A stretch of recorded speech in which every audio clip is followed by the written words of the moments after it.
Okay, welcome back everyone. It's me again, Andre Stein, Group Financial Reporting, FAC 3704, and we'll be looking at Learning Unit 4. So hopefully by now you've went through the online class or the discussion classes of Learning Unit 1 to 3, as well as a few questions and examples and other study material. Because today's session is going to be a little bit different because we're going to look at associates. So just so that you know, still the FAC 3704 classes will all be recorded and it will be available on my modules under the announcement. So every time after the class, I will the following day, or for example, if it's not tomorrow, early next week, I will add the discussion class plus the slides. And I add the slides in 2 pages per PDF document, or 2 slides per page, sorry.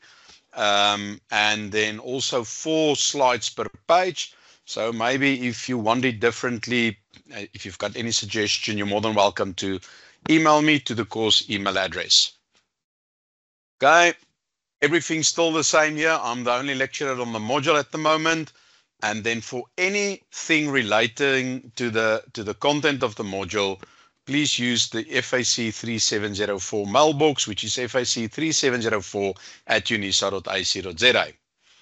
Okay, for any administrative queries, you've got an issue of your registrations or whatever the case may be, this is the email address that you use. This is specifically for our College of Accounting Science. That's why you'll see the CAS there at the beginning. So it's CAS for College of Accounting Science, inquiries@unisa.ac.za.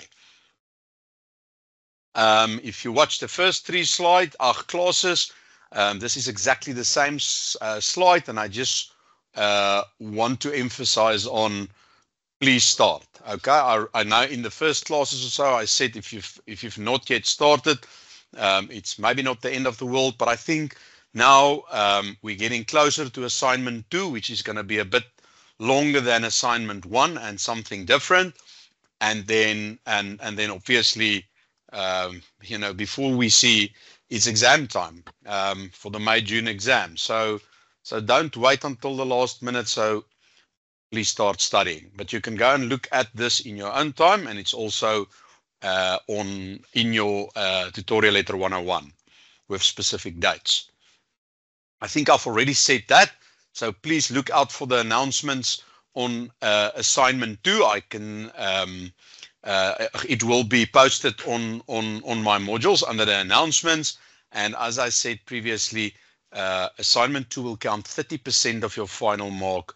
So please, ladies and gentlemen, that's really important to study hard and to focus on assignment 2, because you really want to get a good mark for assignment 2, because it's counting 30% of your final mark, and it also gets you ready for the exam. Okay.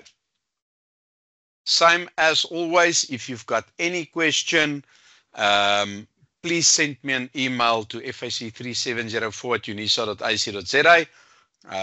You guys are a bit quiet on the emails, so you're really more than welcome. Whenever you work through the study material, or maybe through a question, and there is something that you do not understand, pop me an email and I'll gladly respond. And then obviously, if it's a principal thing, it also helps you to always refer back to these emails. I think I've already said that. Assignment 2 is close, so now's the time to study. The session is scheduled for 2 hours. We'll see how long it takes at the end. But for me, the more important thing is, if all slides are not covered, you need to work through it in your own time. And then another thing as well, please take note that the slides is not sufficient for you to study and then you think you'll pass the module. Okay, so work through the other study material, work through the study guide, tutorial letter 501, work through my modules, the lessons on my modules, and more importantly for me, work through questions in tutorial letter 102 and 103, so that those questions will really prepare you for the exam. Okay, just a quick summary of Learning Unit 1. I'm not going to mention everything. You can go and read in your own time. So for me, 2 things, and I'm going to put emphasis on that throughout all the classes. Measure at fair value. We know that by now. All assets and liabilities at acquisition at fair value. You need to stop and see if there's information in a question that was given to you where you can see that there was a difference between the carrying amounts and fair values. You need to take into account that adjustment as well as the tax effects. Remember, we've dealt with business combinations and subsidiaries up until now. So there's non-controlling interest. I said to you, it's important to understand what non-controlling interest is, and it will always count a lot of marks or quite a number of marks during the exam. Whether it's a calculation or whether it's inside the disclosure. And I think in Learning Unit 3's discussion, I talked quite a bit about that. Okay, then account for goodwill or gain on bargain purchase. I think I've mentioned the same thing there to say to you, it's going to count marks. It will always be there, and it's either going to be a separate question or it will be, let's call it, hidden in a question. So you need to know and understand gain on bargain purchase, goodwill, and non-controlling interest, so that if you do a question and it's not asked specifically, so that you know where to slot these things in. Okay, this is just a different slide with a few things that was in the previous slide. So just remember there, if you can look at those at the red block there, a subsidiary, associate, or a joint arrangement, make sure that you know the differences between these two. Up until this point, we've covered a subsidiary, and we said in the previous classes there should be control. So it's not necessarily that if a investor bought more than 50% shares in another entity that there is control. You need to either see the word control that we give it to you, or some of the facts that that were given should indicate to you that this entity is a subsidiary. Normally in the exam we make it, let's call it, straightforward, except for where it's a discussion question where we want you to decide whether there's control or not. So that's why you should know it. But in the questions where we ask, for example, financial statements, we normally make it easy, say this entity buy this number of shares and there is control or not. So the second one we're looking at today is an associate. So again, with an associate, you need to go and see what is the meaning of significant influence. But again, normally in the exam, we will tell you A bought 35% of the shares or X number of shares, and through that they have significant influence over the other entity.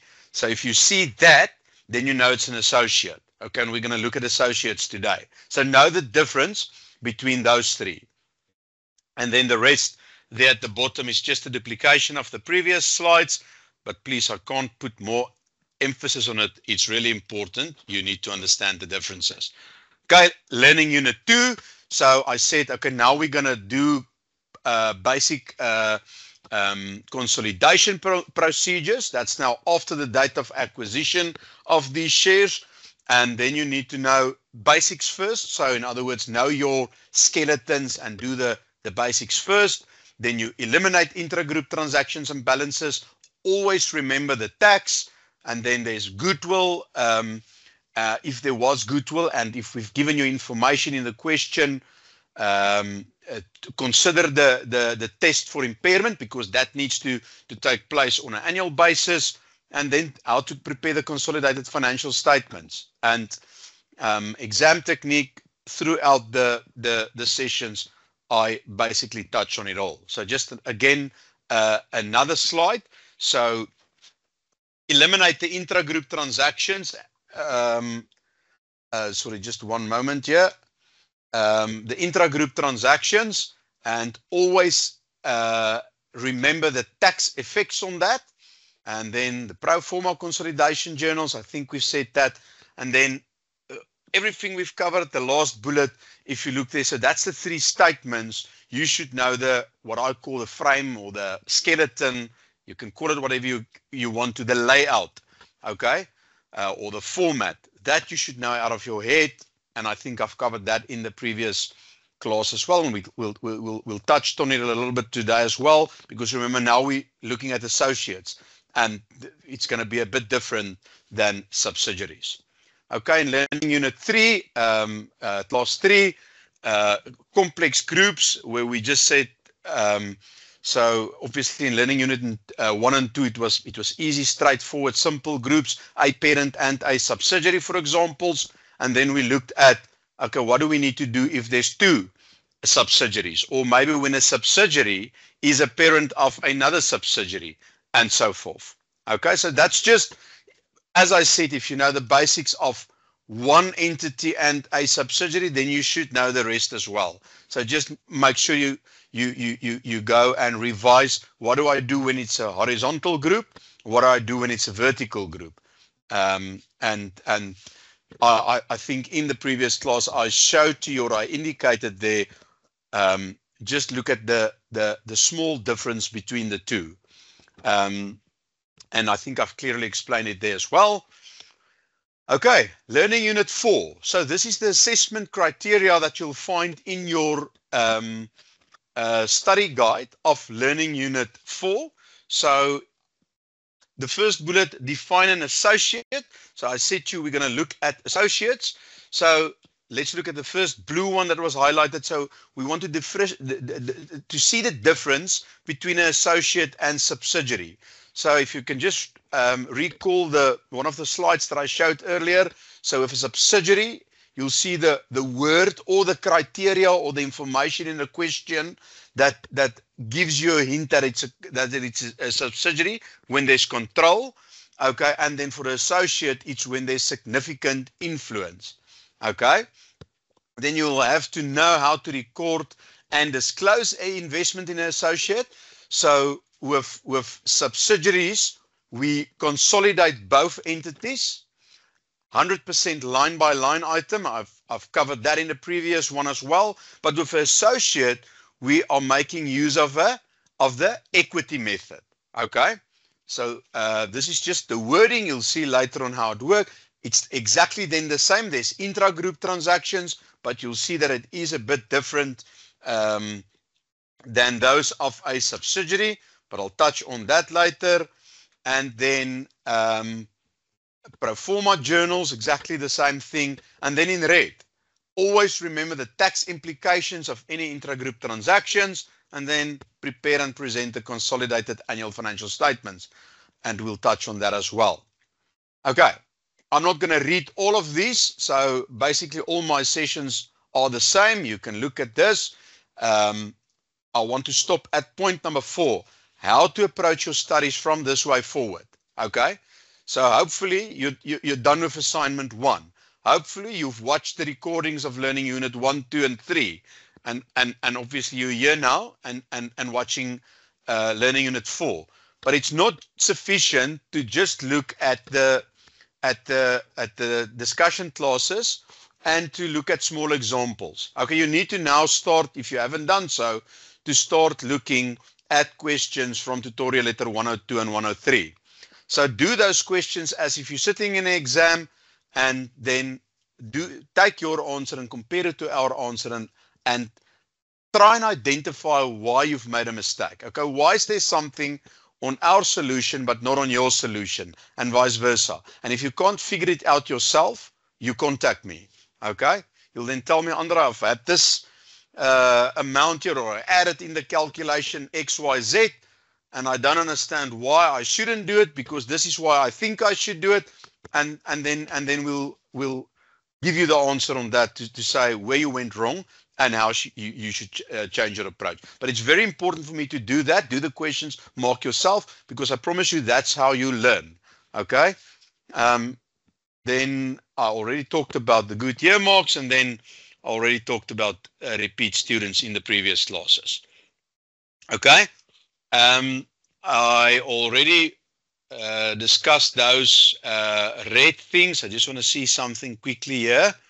Okay, point 5, the red. If you know the basics and principles, you can answer all type of questions. Okay, I think I said that in the previous classes, but just again, those are the type of questions that we're going to ask. And then look at the cloud, and analysis, journals, and so forth are not part of the financial statements. It's just methods to get to the answer. Okay, so journals we might require from you. We might say, this is the following transactions, blah, blah, blah, blah. Prepare the journals at a specific date or for a specific period. Then you do it, okay? Since I joined the university, we've never asked, please prepare for me an analysis of owner's equity. Yes, you can use it to get the information that you need or the amounts that you need to disclose in your financial statements. But it's not a requirement, okay? It's just a method. It's the same. If we do not ask journals, but maybe for you it makes sense to do the journal so that you can get to the answer, you're more than welcome to do it. Okay. Points 1 to 3 we'll cover through the remaining slides, but you can read that in your own time. So very important. I want you to look at this a table and it's or diagram, whatever you want to call it. And it's also in tutorial letter 501. But this is now where you will see significant influence associate. And then the accounting method is the equity method according to IAS 28. Okay? And you'll see now that that's a bit different than if you look at the top, control, subsidiary, consolidation, IFRS 10. Okay, so with a subsidiary, we'll do consolidation according to IFRS 10, but we'll account for a associate with the equity method. But it will make sense as we go on. Okay. Recap, when is the entity a subsidiary? I already said that. Okay. When is the entity associate? When there's significant influence required or for the power to participate in financial and operating policies. Okay. So the presumption is 20% or more of the voting rights provide significant influence.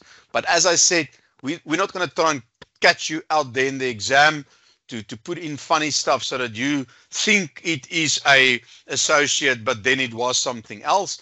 We really make it clear, especially when it's a big question of, let's say, 40 to 55 marks. We will not be that cruel. Okay. So you can read this in your own time. So this is the accounting for an associate. So firstly, I want to just at the cost flag, I want you to see that whenever there is, and you'll see that in the questions, when there is goodwill at acquisition, then you don't need any pro forma journal for that, because with associates, the goodwill, they say, is included in the cost price of that investment. Okay, so you'll see in the analysis of owner's equity and so on, whenever there's goodwill, you don't add it again because it is, according to the statement, already included in the, according to the accounting standard, already included in the cost price. Okay, then any excess recognized as part of share in profit of associate. I don't want to go into detail of these slides now because you will not know what I'm talking about at this point. Only later on, when I show you how we account for the associate, then this will make more sense. So just always remember, you will have your cost at the beginning for this associate, and then you will add, you will plus the interest, the percentage interest in this changes in equity since acquisition, and then the changes in equity since acquisition is the profit and other comprehensive income, obviously then now also for the current year, and then you adjust for subsequent effects of fair value adjustments, blah, blah, blah, as well as dividends received, reduce the carrying amount of the investment in the associate or joint venture. Okay, but you can come back later to this slide if need be, and this is just words and let's call it the rules, but you'll see the implications of that as we do questions. Okay, so investment in associate and joint venture. I know joint ventures is only learning unit 5, so we'll cover joint ventures there. I'm just bringing it in this discussion so that you know, yes, to distinguish between is it an associate or a joint venture, yes, there's a difference, but the way how we're going to account for it, you'll see is exactly the same. The name will just differ that you're going to use in your financial statements. And that's why I brought it in here as well. So for this class, even if you see the green joint venture, I'm only going to focus on the blue, which is associate. If I'm talking about the blue now, I'm obviously talking about those ones, the blues there. All right. So as I said, an associate will be accounted for with the equity method. Okay. And take note, look at the cloud. This is not like subsidiaries. And I think I've already said that. Okay. All right. Only two, if you look at the third bullet there, this one. Okay, or not the third bullet, sorry, the third, let's call it paragraph. Okay. Only 2 or 3 line items will be included in your financials at the percentage interest held for associates. Okay. So in other words, if I can just stop there. If we had a subsidiary and we said, I bought shares in your company and you're my subsidiary, with consolidation, I bring in 100% of my information, 100% of your information, and then I account for the non-controlling interest and other things as well, but that's now the basics. Okay. With a associate, if I bought shares in you and I'm the investor and you are an associate, I'm not going to add 100% of your line items in the financial statements. I'm only in the statement of financial position, I'm only going to have a line item called investment in associate. In the statement of profit or loss and other comprehensive income, I will have a line item, share of profit of associate, and then the share of other comprehensive income of the associate. Okay, so I hope you understand the difference now already between a subsidiary and an associate. With a subsidiary, as I said, you bring in 100% of each line item, each individual line item of the subsidiary, and then take out or account for the non-controlling interest shareholders. But with associate, if I buy the shares in you and you're the associate, and I do let's call it statement of financial position, and I have property, plant and equipment and you, I will not add yours. I will go and calculate the investment in associate and look at this at the percentage shares I held. So if I bought 30% of your shares, okay, I'm not going to bring in 30% of your property, plant and equipment to the consolidated property, plant and equipment line item. I'm going to have one line item, investment in associate, and you'll see later on how you calculate that investment in associate, but at the percentage. Okay. All right. Joint venture I'm going to leave. So there I've got a page that you can look at that you need to remember. So the subsidiaries we've already covered. So the left-hand side, the yellow, so you can go and look at it on your own time, but you should know it by now. So for the statement of financial position, if you look at the right-hand side, for associates and JVs, okay, I'm just going to talk associates now, but it's for both the same. You will have 100% of all line items for the investor or parent, and then one line item for the associate at a shareholding percentage, as I just said.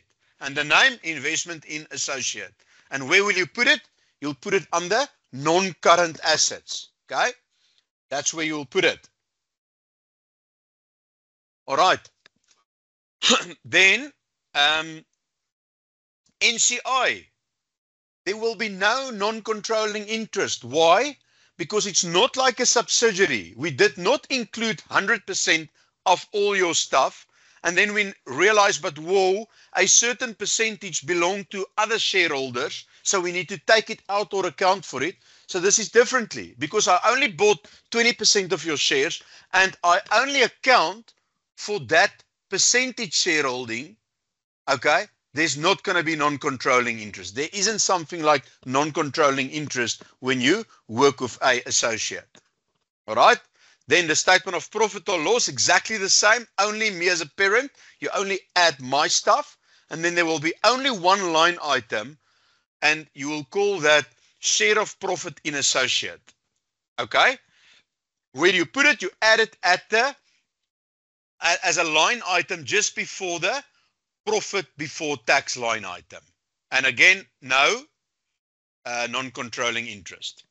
Okay, so now I want you to go in your own time to make a list of what it is that you need to do for a statement of changes in equity. So you're going to do that, see if you can figure that out, and you let me know if you can't. All right? So if I can just stop here before we look at this. If you just look at this, by now you should know, okay, I know when I've got a parent and a subsidiary, this is what I do. Add everything together line by line, blah, blah, blah. But now if there's an associate involved as well, I know, no, I'm not going to add every single line by. There's going to be one line item, and I just need to know how to calculate the amount for that line item. And then as well, there will be, for both of these, there will be intra-group transactions as well. And the same, you need to eliminate those intra-group transactions or balances and so forth. But now remember, it's not going to be exactly the same as with the subsidiary. Because with the subsidiary, as an example, when the parent sold or the subsidiary sold to the parent, there's certain line items, revenue, cost of sales, and so forth, that is affected. But with associate, if we look at the from the perspective of the associate, it will only be that one line item, share of profit in associate or investment in associate in the statement of financial position, that will be affected. So in other words, you need to look carefully who is selling. Was it the parent selling or was it the associate selling? Okay. All right, I think this I already said, so I'm just going to look at associate. All right. Look at the cloud. I said earlier, when you work with an associate, the percentage is important because with everything that you do, you will use that percentage because you're going to include it at that percentage. So I'm saying that at the top, it's very important with associates and joint ventures to use the percentage, because if not, then we do not give you marks because we say you've included 100%. So you think this was a subsidiary. So you totally misunderstand the equity accounting method. All right. Okay, let's look at an example. Property, plant and equipment, PPE, sold at the year with a profit of 10,000 Rand. Okay, so then I see there, I said there in the yellow cloud, look at the upstream and downstream. So when I'm referring to upstream or upward or downstream or downward, it's just upstream, is it from the associate to the investor or parent, and downstream, is it sold from the investor or parent, whatever you were going to call it. For now, I'm just going to call it investor. Is it from the investor to the associate, and that is then downstream. As I said in the previous slides, this is not a totally new slide, so the tax rate used here was 28%. So obviously we know that the income tax rate now is 27%. So you just look in the exam what we give you, okay? But we normally give you in the exam the latest rate. All right. So if in this case, I said intra-group transaction PPE, look out who is making the profit. So then look here, I said here, this is now upstream. Okay, in other words, the associate sell to the investor. All right. So who made the profit when the associate sold this to the investor? It was the associate. Okay, it must make sense to you. If you, I'm going to refer to myself the whole time as the investor or the parent. If you sold something to me and you made a profit on it, the profit's lying in your books. Okay. So in this example, the profit is 10,000 Rand. Okay. But I only bought 40% of the shares. I only bought 40% of the shares in you. Okay? So that's why I'm going to say 10,000 Rand multiplied by 40%. So 4,000 is the unrealized profit. Remember, that's at the percentage. And then I'm going to say, but let's take the tax out. Remember, always the tax effects as well. So let's get the after tax effect. And after tax, it's 2,880 Rand. So what will the journal look like? Okay. So the journal will be, you made the profit, you as the associate. Okay.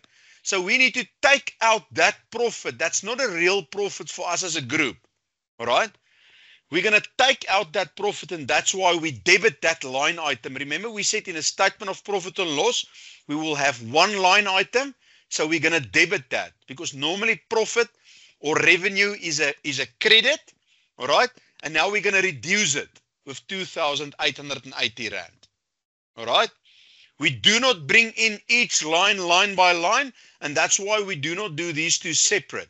We take the after-tax effect and account for it. All right? And then I bought the property from you. So in my books, as an investor, that property that I bought has an inflation in the price. There's an increase in the price, okay? Because you made the profit of 4,000, I paid 4,000 more, but for us as a group, that's not a true reflection of the property value. So we take it out. We credit property, okay? Why not investment? Because it was not you who sold it.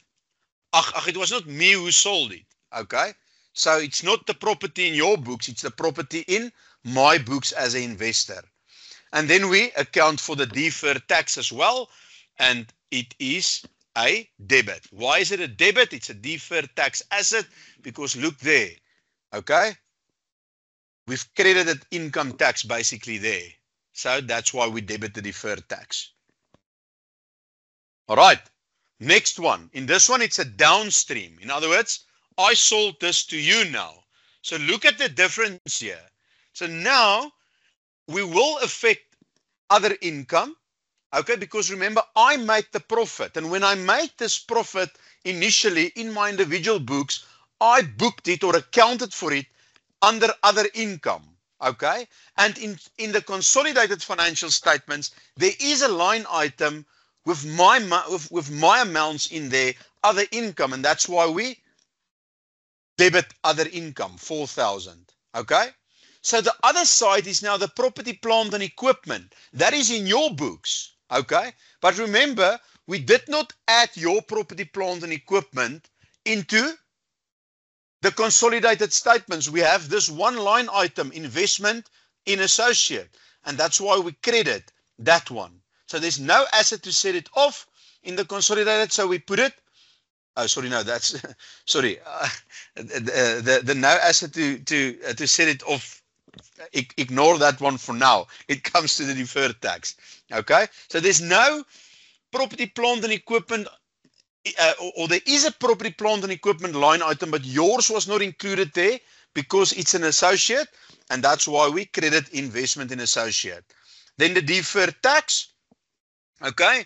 So in this case, the deferred tax again is a debit, and I'm now not sure why I put that there. No asset to set this off. Oh, sorry, now I go back again. That is, when I refer there to no asset to set it off, I'm actually referring to no property, plant and equipment line item. Sorry about that mistake. And then the income tax expense, we credit, okay? So can you see the difference between when you sold to me or when I sold to you? We then use the individual line items from my books to correct that. Okay, so there you can just see the two different ones next to each other. Okay, so ladies and gentlemen, and I think I said that in the previous class as well. So at intra-group transactions, you need to make sure what is the difference how you treat it when it's between a parent and a subsidiary versus a parent and a associate, or investor and associate. There's a difference between how you treat it. And then secondly, there's a difference between whether it was downstream or downward and upstream. Okay, and you always need to think, okay, who made in their individual books the profit, and whose individual books inventory or property, plant and equipment was affected. Okay. All right. This is just an example of the same thing, but where the analysis of owner's equity was prepared. So this was the one that's upstream. So there you can see the profit of this associate, for example, was 100,000 Rand. This is just an example here. And we eliminate that profit here. Okay. And there you'll see, since acquisition, 40%. You account for it here. Okay. Right. And this is downstream. Okay. So can you see the difference when it's downstream? So in this case, the investor sold to the associate. And can you see what it is affecting here? So now it affects property, plant and equipment in the associates books. And because of that, you account for it here. And that will have an effect on your carrying amount in your statement of financial position. Sorry about that. Okay, so just look at the two different analysis of owner's equity as well, and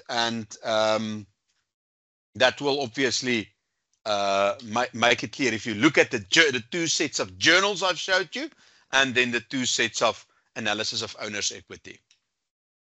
All right. All right. The next example, so that was now property, plant and equipment. So the next example will be inventory. Okay. So inventory sold at the end year with a profit of 10,000 Rand. All right. The sales price of the inventory was 100,000 Rand and the original cost price 90,000 Rand. All right. Again, the same principles. You're going to use the 40%. You're going to look whether it's upstream or downstream. All right. This is now just inventory. So when it's upstream, in other words, you sold to me, can you see there? Exactly the same with inventory. All right. Exactly the same. The profit we just said is 10,000 Rand. So there it is. The unrealized profit, 4,000 if you've multiplied by 40%. Then you take out the tax, and there's the after tax effect. Okay. So the only difference between the property, plant and equipment and this one is this line. Okay. Because with PPE, this was affecting PPE of the investor, and now it is inventory. The rest is the same. Share of profit and associate and deferred tax. So let's see when it's other way around. So when it's other way around, when I sell to you, in other words, downward or downstream, the investor sold to the JV, to the associate. Remember now what we said. Okay, we said because I sold it, my revenue was basically inflated with this amount of revenue of items that I sold to you. Okay, and that's where you get the 40,000, because it's the 100,000. Okay, there's the 100,000 multiplied by the 40%. Okay, does it make sense to you? Or I hope it makes sense to you.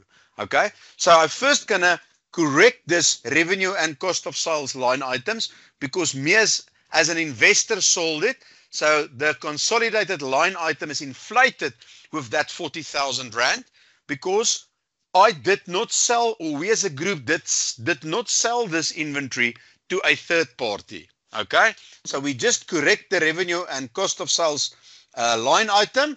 The net effect of this, okay, is that 4,000. In other words, this 4,000 is the effect in the statement of profit or loss. And then we go to the statement of financial position and we say, because we did not include your inventory line item, Okay, but it sits, all your stuff sits in the line item investment in associate. That is then the account that we're going to credit. All right. And then deferred tax and income tax, exactly the same as with the PPE. So can you see the only difference here is with the property, plant and equipment, we only had when the investor sold one line item, other income, because when you sell a asset, property, plant and equipment, you recognize that profit in other income.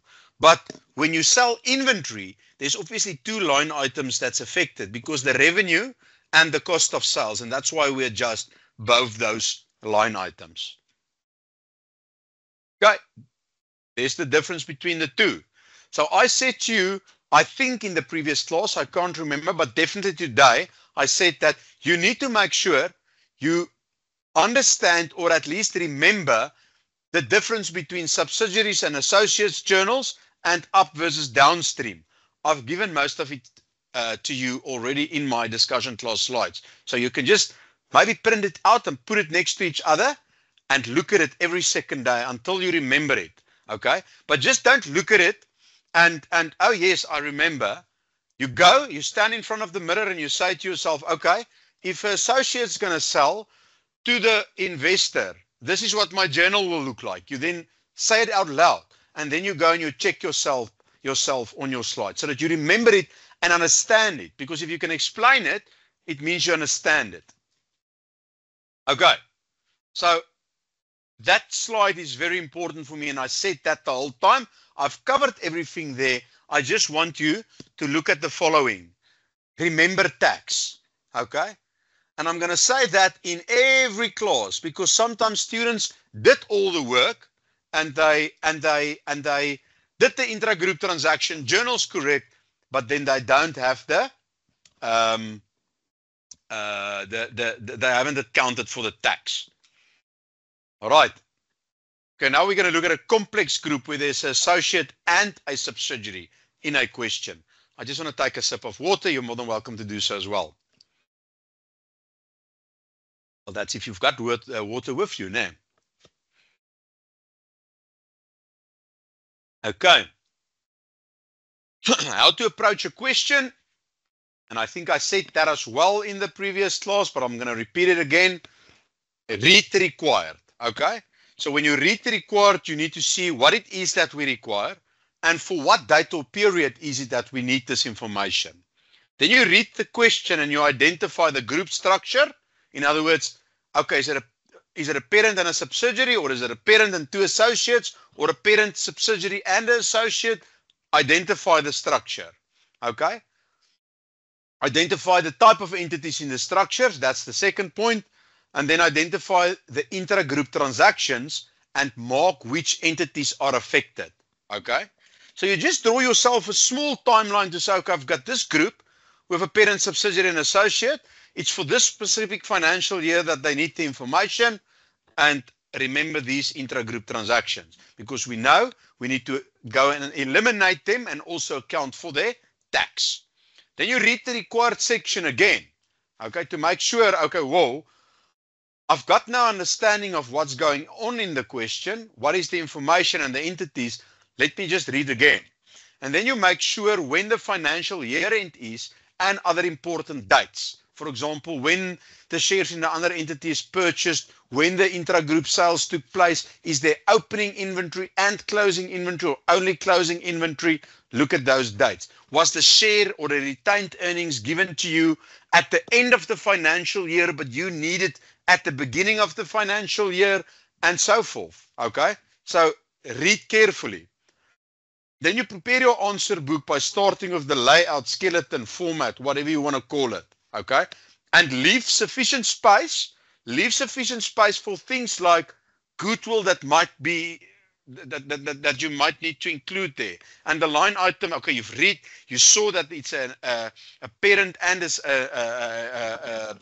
associate, then leave your line or already write in there in your statement of profit or loss, share of profit in associate, and in the statement of financial position, investment in associate. Okay. Then you fill in the given amounts. And I already covered that in the previous class, but I'll show you today when it's something different, whether it's not a parent and a subsidiary, how you will start. Okay, then read the information again and use it to do the calculations or adjustments, blah, blah, blah. Okay, and use your calculations or analysis to complete your skeleton. And that red part's very important. Reference from your calculations to your disclosure. So if you do make use of an analysis of owner's equity, reference it properly, okay?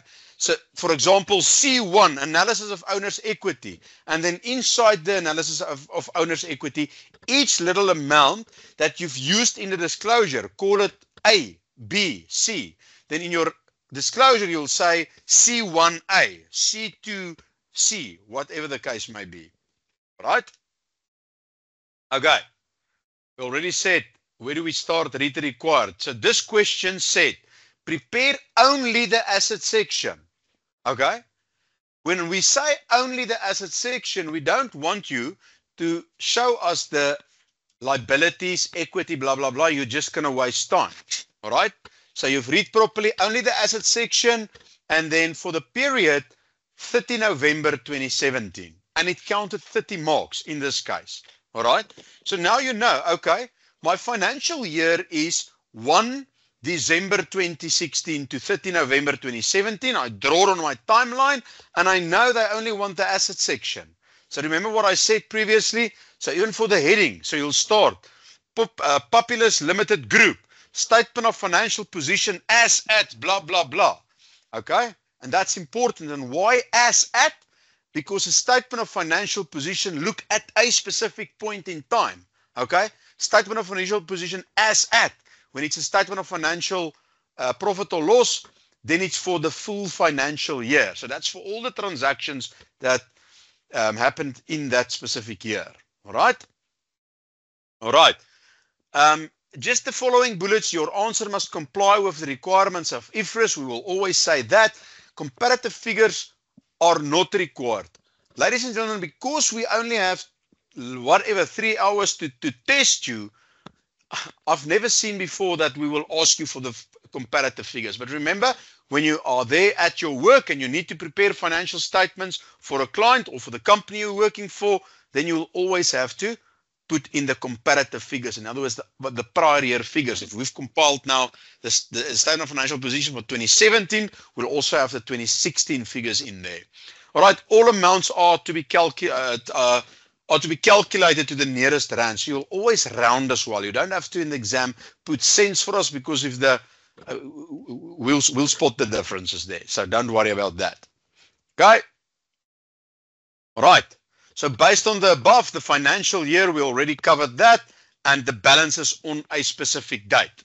So now we read through the question to identify the entity structure and intragroup transactions. Okay. So I'm not going to read through this. Okay, let me read through it. Let me read through it. Sorry. Okay, but I want you to in your own time at the end also go and read through it.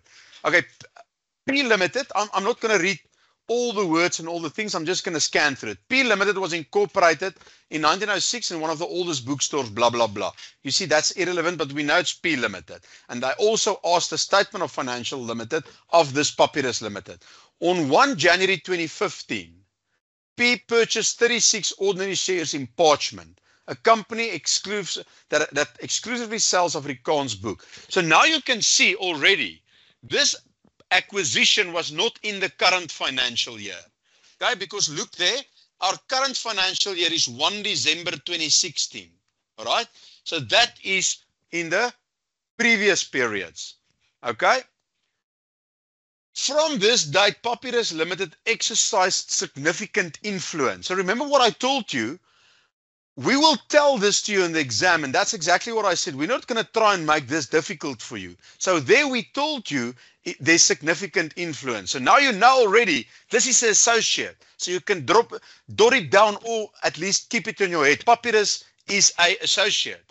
The assets and liabilities of them were fairly valued, with the exception of trade and other receivables that was overvalued by 10,000 rand. So what do we say here? The carrying amount of this trade and other receivables was overvalued. So we need to make an adjustment down. Okay. Papyrus wished to further expand its business, and on 1 December 2016, let's go one step back. So 1 December 2016, can you see that's in the current financial year? They acquired control. Stop there. What do you see? When they bought or when they have control, it's a subsidiary. So now we know we've got Papyrus, we've got Parchment. Let me just get this name right. Parchment, that's the associate, and then Paper, that's the subsidiary, only from the current year. Okay, the following balances were extracted from the trial balances of P and Paper at the following various dates. So here you can see this is now for the parent and the subsidiary, and this is the number of share capital shares that they have, and just look there at this line. Okay, because sometimes this is the things we or lecturers do in the exams, so that you maybe struggle. There was 120,000 shares, but they were worth 220. Okay, so it's a different rand value versus number of shares. And at least there, the share capital of Paper was exactly the same. And there was the retained earnings. At 1 December, remember, that's the date at acquisition. So here you know there's the at acquisition, retained earnings, and share capital. If you just think back about the previous classes, at acquisition, we need that to calculate whether there was, goodwill or gain on bargain purchase. Okay? And look there, there was a revaluation reserve at a specific point, 1 January 2015, 1 December 2016. Okay? So just if you look at the dates, then we go further and we say this is the trial balances at 30 November. Okay? So look at this date. So what is this date? It's at our financial year end trial balances. Okay, and there's a lot of information here, but then you read here, retained earnings 30 November. So in some of the questions and examples previously, we will give this retained earnings to you in the trial balances given, but at the beginning of the year. So now we know this is at the end of the year. So if we need it at the beginning of the year, we will maybe have to do something like take this balance and deduct the profits that was made during the year to get to our opening balance. And I hope that makes sense to you. And then all the other stuff. Not going to read through that now. All right. Let's go for one thing I want to show you. So remember, Parchment is the associate. So just look here. Investment in Parchment. Okay. So remember, investment in Parchment is now going to become in our statement of financial position the investment in associate. And look there, for example, there is property, plant and equipment of 1.6 million for the associate in their individual books, but you'll see later we're not going to add it in the statement of financial position of the group. All right. Additional information, all the entities 30 November year end, luckily. On 28 February 2017, okay, so when is that? That's during the current financial year. Paper, which is the subsidiary, sold office equipment to Papyrus, which is the parent, to an amount of 59,000. Paper originally purchased it for 60,000. So what do you see there? They purchased something for 60,000, selling it now for 59. On 1 December, Paper estimated that the office equipment had a total useful life, total of 6 years. The entity policy is to provide for depreciation. So you will have to go and calculate the carrying amount of this asset. All right? Because they had this asset originally, okay? They originally purchased it on 1 December for 60,000. They write it off over 6 years, but only, let's call it December, January, February, 3 months later, they sold it to these guys. Okay? Okay. So let's go on. Point number 3. From 1 January, Parchment, who's Parchment? So Parchment is the associate, purchased inventory from Papyrus. Okay, so it's a downward. Can you see this is a downward sale? Okay, because Parchment buy from Papyrus. In other words, Papyrus sell to Parchment. In other words, investor sell to associate. This one, if we just go back one step, Piper bought this, and this is a upward sell. Okay. Then for this inventory, and this is a property, plant and equipment intra-group transaction, and this is an inventory group transaction. And then we said total sales for this year was 400,000 rand between the two entities, and 620 in the, this was the prior year, and 620 in the current year, total sales. And when Papyrus sold this inventory, they sell it at a profit margin of 25% on cost. In other words, in this one, we give it to you, and you will have to go and calculate the intra-group profit. Then we give you the opening inventory balance between the intra-group sales between these companies. Okay, in other words, this is the opening inventory in the current financial year, and that's the closing inventory. All right, that's just information given. During the current year, point 4, Papyrus sold inventory to the value of 100,000 to Piper. So can you see there was also a downward sell between the parent and the subsidiary. And in this time, we say there's a profit markup of 40% on the selling price. So note the difference between that and profit margin on the cost price. Okay? Note the difference in calculations when we look at the answers. Parchment declared a dividend of 30,000 on 1 September. In other words, in the current financial year, Piper did not declare any dividend. So sometimes we'll give it to you like this. Other times it will be included in the trial balances. All right. So now you know there was a dividend declared here by the associate. So obviously when the investor received that dividend, they accounted for it in their separate single financial statements. So now we need to know, okay, but it's an intra-group transaction. We need to go and take that out. And in one of those slides at the very beginning, where I said cost plus blah, blah, blah, there at the end we said less the dividend. So remember that. All right. Papyrus has the right to demand repayment of the loans to Parchment at any time. The Papyrus Group accounts for investment in associates, blah, blah, blah. The Papyrus Limit Group elected point number 8 to measure non-controlling interest in the acquiree at the proportionate share. Remember what I said to you in the previous classes? There's two ways where there's a parent and a subsidiary, how you can account for the non-controlling interest. It's either at the proportionate share or at fair value. Only two methods you need to know. I showed in the previous classes the difference, and then the tax rate and 80% on that. We know that already. We already done the group structure. We know it's Papyrus who earn 30% in the associate. How do we get to the 30%? You will have to go back and see. Okay, they bought, I think, 30,000 shares. There it is.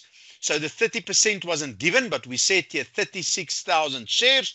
And then we go and we look, okay, how many shares did they have? Okay, 100,000 shares.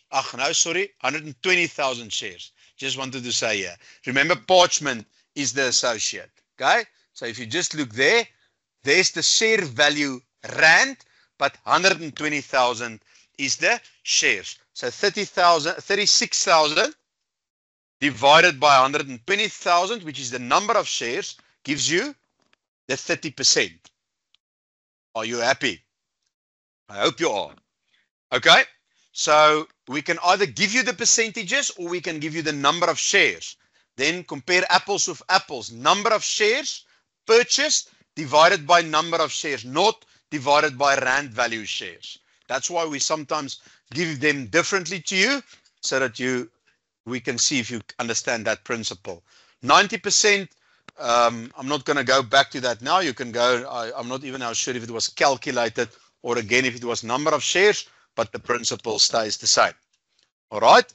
Now we start with the skeleton. Remember we said prepare only the asset section. We start with the heading.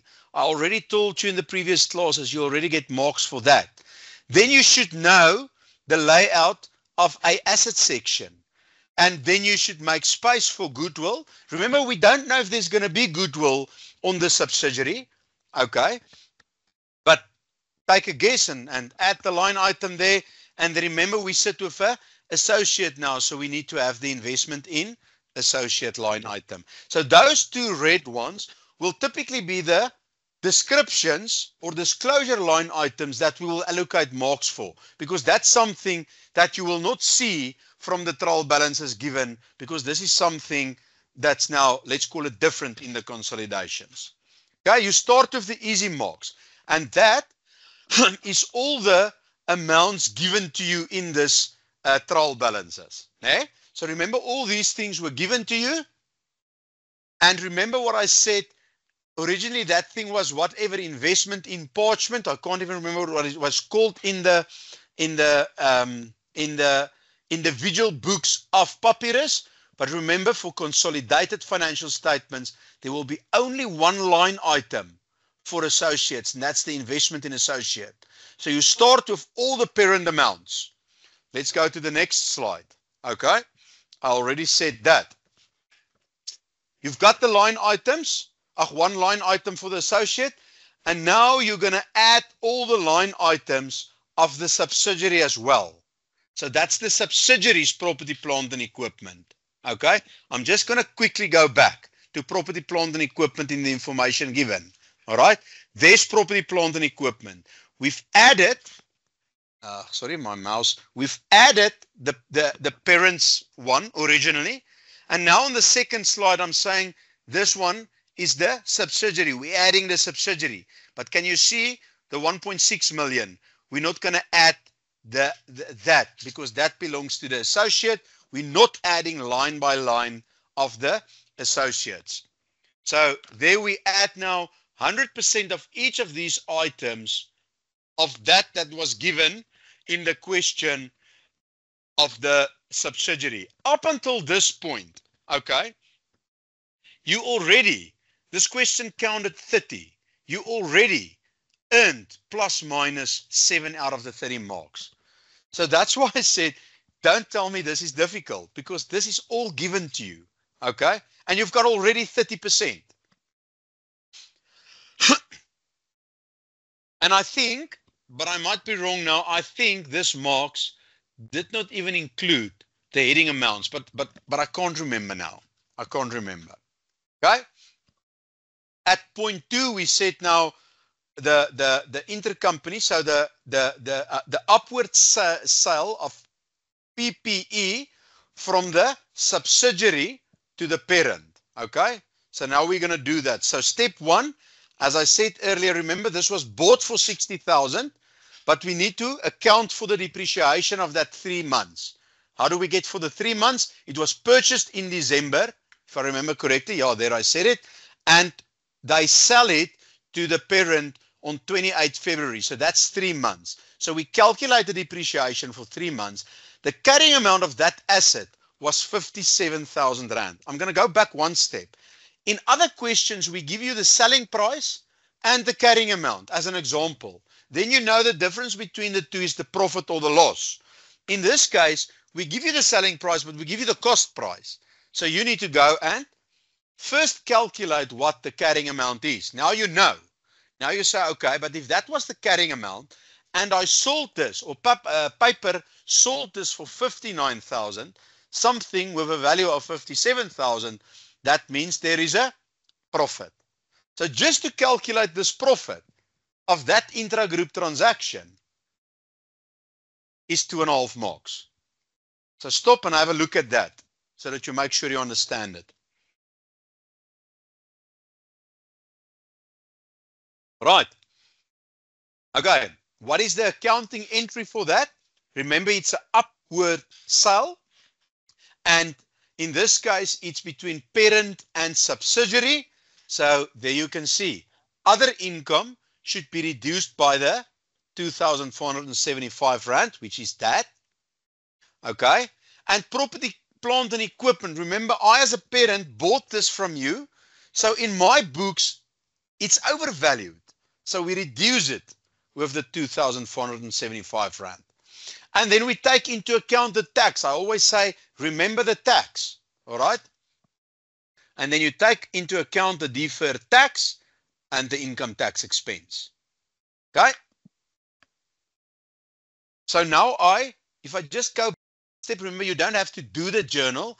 That's just for explanation purposes and so that you can see, okay, other income, it's affecting the statement of profit or loss, so we're not going to account for that here. Property, plant and equipment, the blue one, yes, it's going to affect my statement of financial position, and the same with my deferred tax asset. So there I account for it. So I reduce the property, plant and equipment balance, and deferred tax I increase because there was an asset on it. Just as I said in the previous class, so your property, plant and equipment, when there's space, not just property, plant and equipment, any item, you do the calculation next to it like this in brackets. We don't have to look for it, so we just mark it there.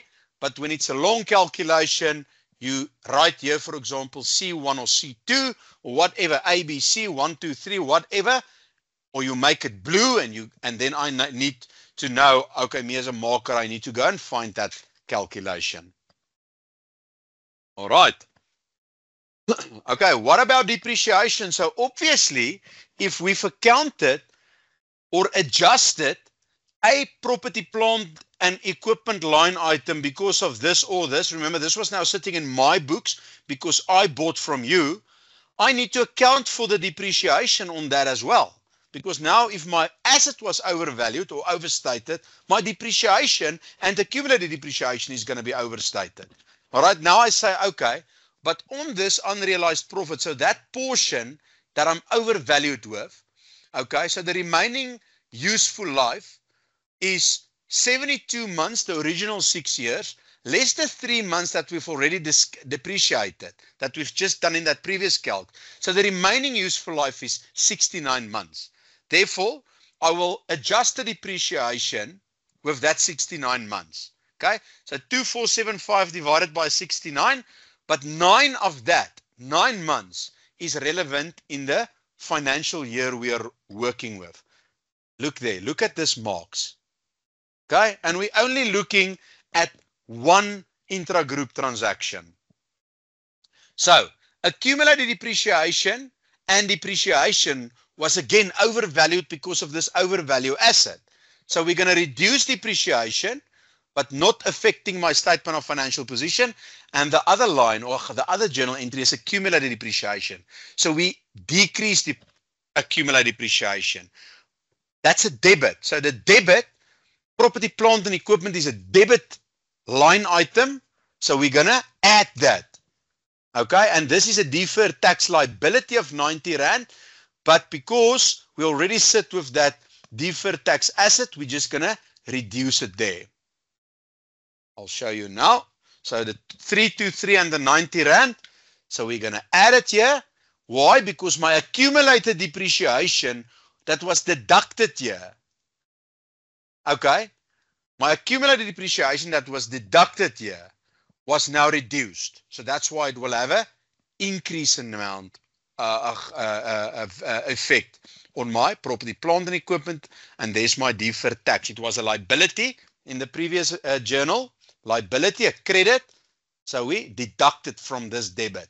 Okay. This was a debit, the accumulated depreciation. And because it's a debit, we add it to property, plant and equipment. Okay. Up until this point, 13 out of 30. We haven't even done anything there. We haven't even calculated goodwill, where I normally tell you it counts a lot of marks. So there, okay, the given info on 2 of the 3 entities and 1 intra-group transaction, you can almost pass. If you just know the basics. Let's go to the next one. You can go and read this in your own time. We're going to look at this associate now. I already said that as well. In this case, the parent bought 30% of the shares. So if you're not going to use the 30%, you're going to do all the work. And then we're not going to give you marks because you did not understand the principle. All right. I said to you when we look at the information given, investment in parchment at cost, that was the description and the amount given. Now we're going to change the description. We've already done that and earned the mark for that to change it to investment in associate. But now we're going to look at the calculation. So this is the journal to reclassify it to investment in associate. Remember, you don't have to actually go and do this journal now. It's there. Now we calculate goodwill or gain on bargain purchase. Remember what I said at the beginning? If you look at that slide, if it's goodwill, okay, you don't do anything because that is then included in that cost price. And the cost price is that's the cost price. Then you don't have to make an adjustment for that. All right, but in this case, it end up to be a gain on bargain purchase. All right, so let's look at the share capital that was given. Remember the rand value. Multiply by 30% because that's the shareholding here. That gives you 66,000. Retained earnings. So this is the way I'm talking about how you should reference. So now I've got my 105 to 800. There's no calculation for it here. I reference it to you. I say to you, look at C1. This is where it was calculated. And that's what I want you to do in the exam. So there's the 30,000. All right, the 30%. So let's go to C1. So that's the calculation at acquisition. Remember when we calculate goodwill or gain on bargain purchase, we do it at acquisition. So how we do that is the retained earnings here given was this one. So it was 1,060,000 given. Okay. Less remember that 10,000 that I said earlier in the beginning in the information given, I said that was the trade and other receivables revalued at acquisition date. I said the trade and receivables was overvalued. And that's why we deduct the after-tax effect of it here. Okay, let me just show you if you're a bit confused now. It's going to take me no time to just go back to that information given. So there you go. So there's the 10,000 where we said trade and other receivables were overvalued. Okay. And there you can see the rand value of the share. That's the 220 that we've used. Okay. And what was there that I wanted to show you? What else? I think that's all. Just want to see here. Yeah. Now I need to get back to my slide. Okay. So there's my answer of C1. I've transferred it to my, let's call it main calc. If this was now disclosure, you could have done the same, but this is just a calculation. And then you'll see revaluation surplus. That surplus was also revaluation was given in the question. Multiply by the 30%. So that was the equity at acquisition. Okay. And you paid 430, or not you, me as the parent or investor, paid 430,000 for it. So if I paid 430 for something that's worth 440, it's a bargain. Okay, because I paid less, gain on bargain purchase. All right. So now you look at the analysis of owner's equity. Okay. So can you see in your analysis of owner's equity, because we're looking at the statement of financial position, and in your analysis of owner's equity, this column is what you're going to disclose in your statement of financial position. So at the end, it will be that amount in your statement of financial position. So you add the cost price, there's the cost. Then because it's a gain on bargain purchase in a prior year, remember this shares was purchased in this associate in the prior year. Okay, so it affected this investment in the prior year and we added there. I'm saying prior year now, even if it's in the current year, the only difference in the current year, you will add it there. Okay, so I'm just going to stop here. You see the blue line. Okay. And if I can just go back to my calculation, that's the 14,510 that was calculated. And that's why I said goodwill and gain on bargain purchase at acquisition always counts a lot of marks. Now, at that point at acquisition, this is my investment in associate New Balance, if I might call it like that. Then you need to go and you need to account for the since acquisition movements as well as the current year movements. Okay? As per that other, I'm not going to go back, that thing that says cost plus that. Okay? That's basically what you do here. Okay? So retained earnings since acquisition is the retained earnings at the beginning of the year, less the balance obviously at acquisition and all those changes that you've already accounted for in here.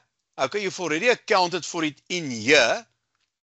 All right, so you're going to deduct that because it's already included in there. And then the same with your revaluation surplus. There was a revaluation surplus taking place, and then you account for it here. And look there at 30%. So there's the gross amounts at 30%. Now's my new total there up until the beginning of the year. All right. Then you go and you say, okay, but the profit for the current year, now I need to go and account for that. Okay, and I'm not going to go into detail because that's the simple things. That's the stuff that was given in your financial stuff, in the trial balances or whatever given. All right. So you take the profit for the year. In a normal question, we give you the can't get associates revenue and cost of sales and other income and other expenses and tax and you will add it together and deduct the expenses and taxes and get to the profit, and you'll get marks for all those amounts. Okay? And then you'll get the profit. I think in this case, retained earnings at the beginning and end of the year was given. So obviously the difference between retained earnings at the beginning and end of the period is your profit. So that was just in a different way provided to you. And then you add the 30,000 dividend back because that was already excluded from your profits. Okay. So then you've got your real profit for the year, and then your revaluation surplus, also the amounts given, and then you deduct the dividend paid here, and then the unrealized profit in the closing inventory. Okay, so if we can just go back to that intercompany transaction. It's not that one. I shouldn't have gone back, but there we go. So there's the closing inventory, okay? And Parchment, the parent, bought this from Papyrus. I'm at the wrong one here. Parchment, Papyrus. Sorry about that. No, it is the right one. Sorry. Parchment bought from Papyrus, the associate. Here's the closing inventory, 130,000. Okay, 25% on cost.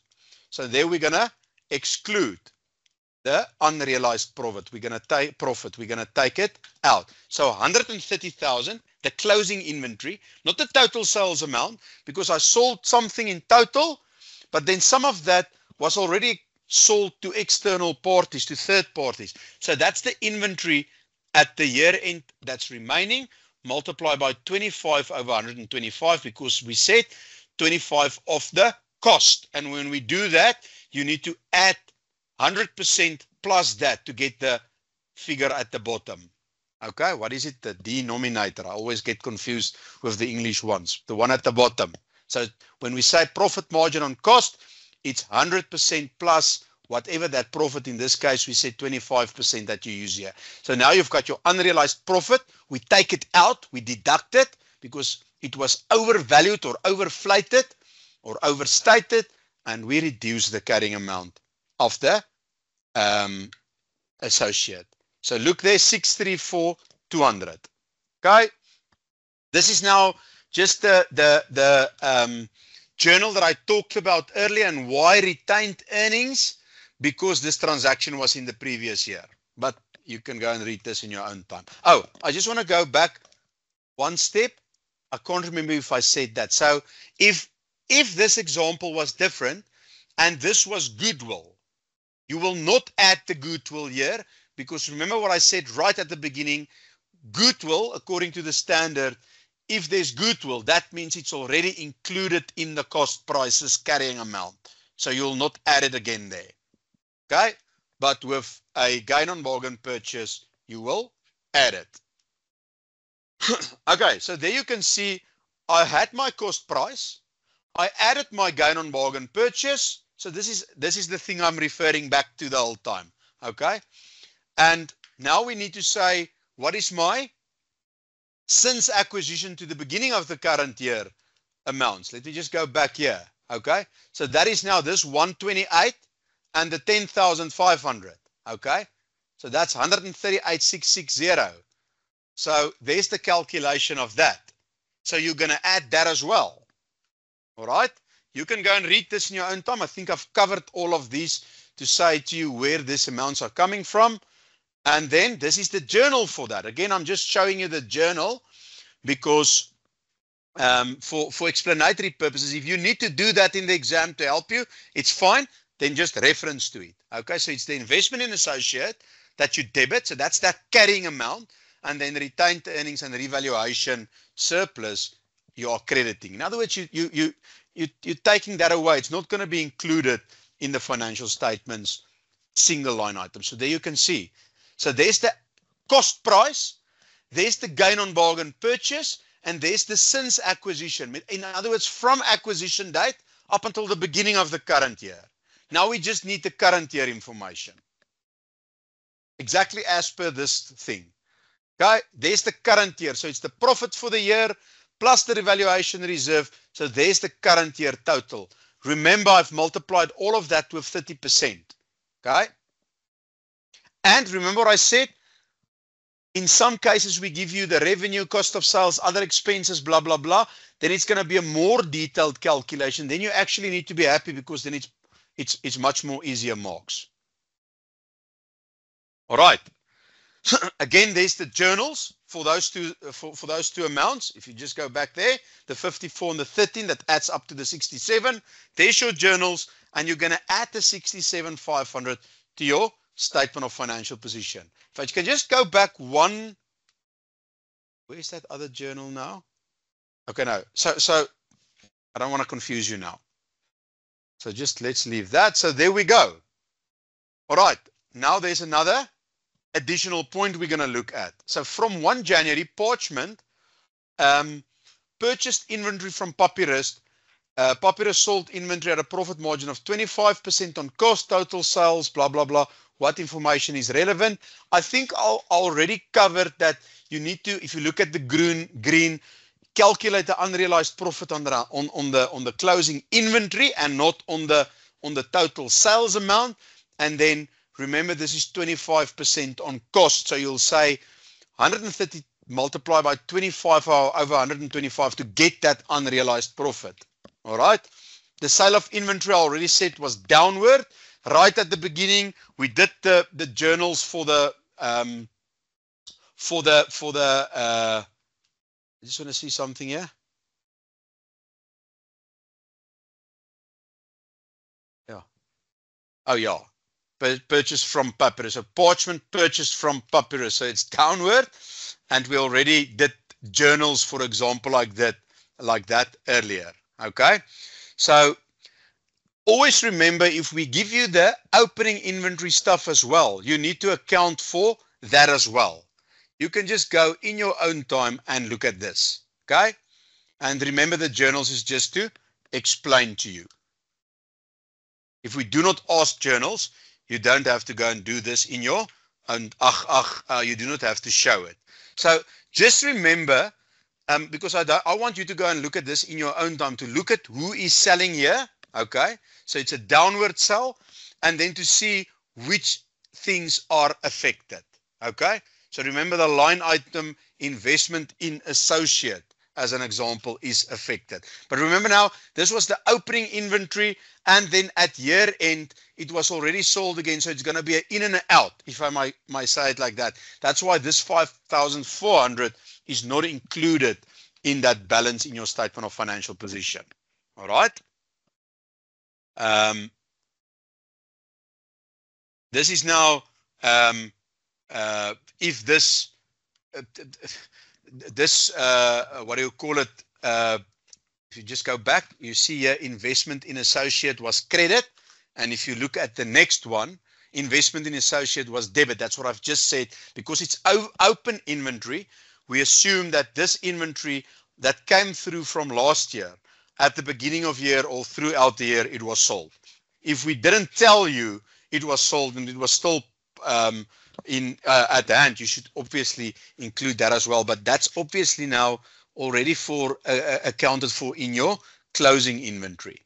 Okay, so that's just the journal to explain the effect of it, but obviously it will have a zero effect if you first credit the investment associate and then debit it again. There I show you. I draw lines through it because it has a zero effect. Okay. Just want to see if there's something different here. Effect on investment in associate and deferred tax is there for zero. I've already said that.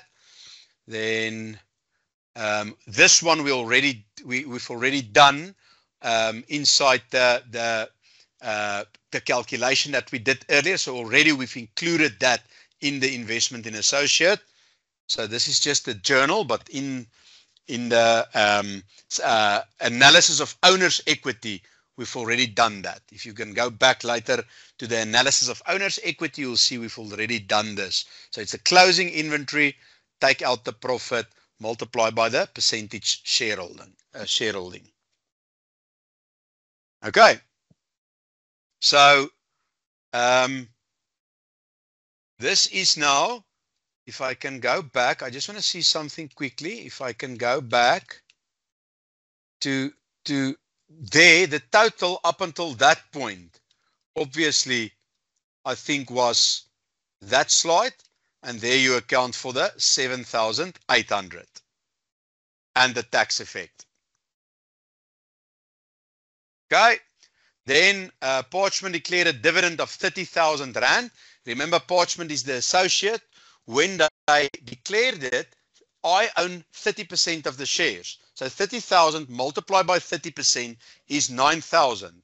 So if I own 9,000, or if I received 9,000 worth of dividends, I would have included it as a credit in my other income.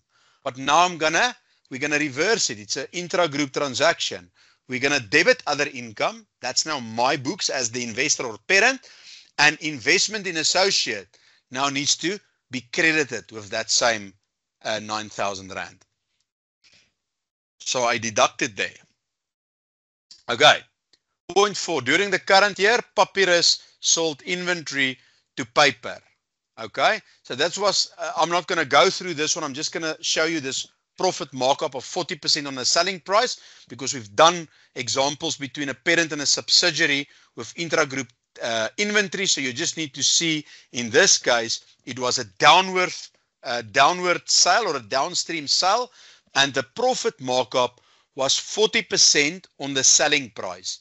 Then for the denominator, if I've got it right, the one at the bottom, you're not going to say 100% plus 40, you're just going to use 100.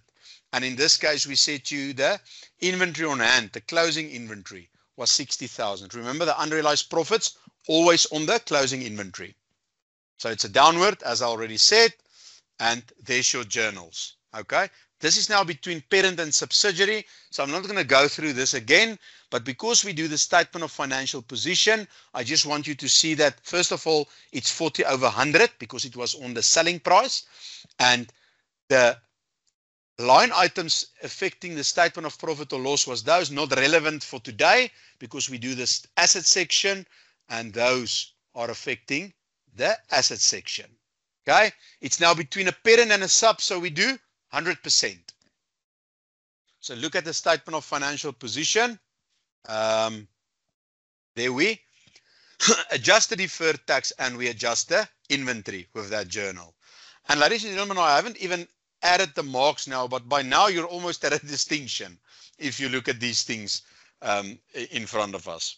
Okay, then loan to paper was given in the information given there at the beginning. And now this is an intra-group transaction, so we just take it out. Okay.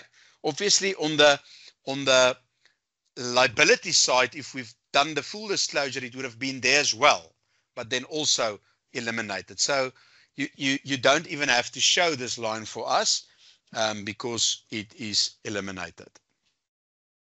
Okay. In this case, you can just go in your own time because I don't think we will have time to go through this whole example, or there's no need. We've covered a lot of that. The only thing that I want you to see here is that the information given was a bit different. Okay, so I already said to you okay, luckily in this case, in paper, the share capital, rand value and number of shares was the same. And at 1 December, okay, this was when the 90% shares was purchased. That was the retained earnings. All right. And then we said proportional share. All right. So when we say proportional share, remember that's the way you're going to calculate NCI, not at fair value. Luckily, if I see now here, fair value wasn't given. And then you know something about goodwill share in it. Will the non-controlling interest shareholder share in the goodwill, yes or no? That depends on the proportionate share method or the fair value method. You need to go and study that.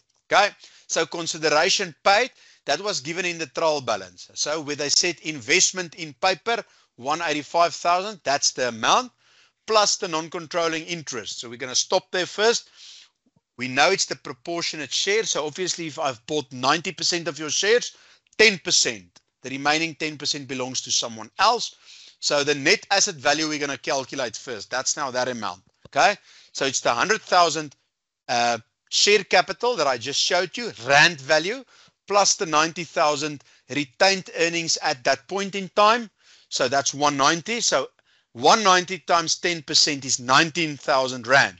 So obviously the consideration plus NCI is that, less the net asset value. It was more, so it gives us a goodwill value of 14,000 rand. So if you see goodwill, you know it needs to be disclosed in the statement of financial position. So you've got your line item there, you'll go and disclose it. And then you need to remember something else. And what is that? You need to remember that when you see goodwill, you need to look if there's information that indicates that there was an impairment, because goodwill needs to be tested for impairment annually. Right. Now we're going to add 14,000 to the goodwill. There we go. Already more marks. And now you get the mark for the 14,000 that you've added here to goodwill, obviously plus all these calculations. So it will be, this was now a very simple example, 1 mark as an example, 2 mark, 3 mark, 4 mark, 5 marks plus transferring it. That's half marks, okay? So 5 half marks. So let's say 2.5 marks for that easy calculation, plus another half mark for writing that description there as an example, okay? So there's, if you can remember correctly, the investment in associate. And I said here, analysis or a separate calculations added together and reference. Okay. So as an example, I referenced it here, C1, and then you can go to C1 and find this calculation. Okay. Because that consists now out of that, and that, but this consists out of a few different amounts. Remember, this was the unrealized profit, and this was the intra-group dividends. All right. So rather go to this one, because this is at this specific point, not the full calculation. And there you go. And then obviously, if you've got these things in your calculations here, add up and put the total there. Because if you've got it here, we'll give you your marks, but then we'll deduct marks because we'll say, but you did not include it in your final disclosure. So make sure you include the totals here and add up, include the totals and add up. All right. There's your analysis of owner's equity, but I've showed it to you in a previous slide as well. So there you can see what I just said to you. Remember, there is in your analysis of owner's equity is your unrealized profit as well on the inventory, and there's your dividends as well. Okay, so there's more than one way to calculate this amount. You can use the analysis of owner's equity or just simple calculations by saying, what was my investment at cost? Okay, was there a gain on bargain purchase? You'll have to calculate it, and just at this point, that will already count a lot of marks. And then you'll take your since acquisition movements.